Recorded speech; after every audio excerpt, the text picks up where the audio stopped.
আমার একটি কথা জানা থাকলে অন্যকে বলো, বনী ইসরাইলের কাহিনী বলো। কেউ যদি কোনো কথা আমার নামে বলে, সেই কথা যদি আমার না হয়, তাহলে তার থাকার জায়গা জাহান্নাম। কোরআন মাজিদের শেষে এক পৃষ্ঠার একটা দোয়া আছে, দোয়াও খাতমিল কোরআন।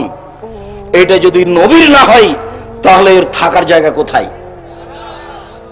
আপনি বুঝেছেন কিনা সেটা দেখার জন্য দেখালাম। কবরস্থানের চতুর্দিকে দাঁড়িয়ে হাত তুলে দোয়া করতে হবে, এটা যদি নবীর না হয়, তাহলে যে করছে তাদের কি হবে? 5 ওয়াক্ত সালাতের পরে সবাই মিলে হাত তুলে দোয়া করতে হবে, এটা যদি নবীর না হয়, তাহলে কি হবে? হিফজখানার বাচ্চাদেরকে নিয়ে গিয়ে সবাইকে ওই খাওয়াতে হবে, টাকা দিতে হবে, ওদের কাছ থেকে দোয়া করে নিতে হবে মরা বাপের নামে, এটা যদি নবীর না হয়, তাহলে আপনার কি হবে? নবীর যদি হয়তো করেন, আমার কোনো আপত্তি নেই। যদি নবীর না হয়, তাহলে কি হবে? এইটা আমার কথা।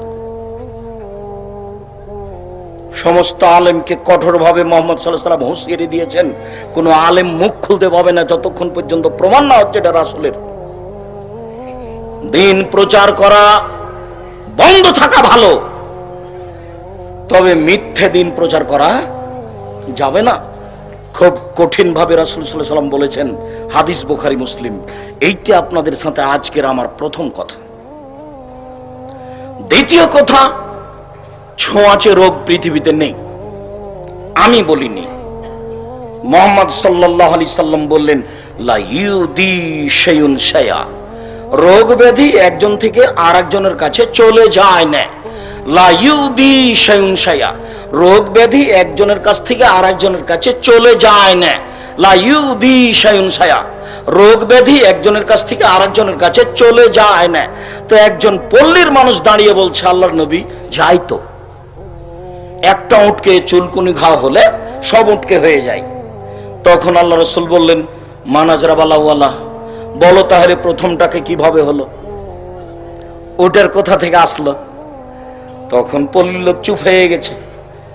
তখন আল্লাহ রাসূল বলছেন, শোনো, ইন্নাল্লাহ খালাকা কুল্লা নাফসিন, আল্লাহ প্রত্যেক প্রাণী আত্মাকে সৃষ্টি করেছেন।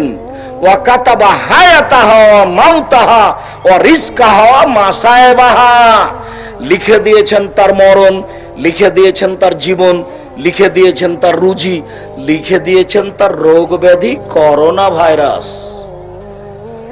সেদিন যদি রোগ ব্যাধি করোনা ভাইরাস লেখা থাকে, আর আজ যদি পাথরের মধ্যে ঢুকে থাকেন, মাস্ক তো বহুদূরের কথা, তবুও করোনা আপনাকে ধরবেই।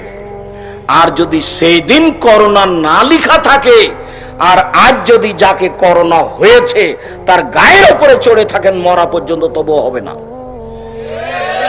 আমি আব্দুর রাজ্জাক বিন ইউসুফ এই বিশ্বাসেই চলি।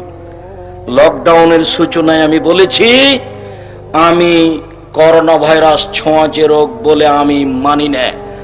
যদি কারো হয়ে যায়, আমি তার সাথে বসে একসাথে খেতে প্রস্তুত আছি। যদি কেউ করোনাতে মারা যায়, তাহলে আমি তার গোসল দেওয়াতে প্রস্তুত আছি।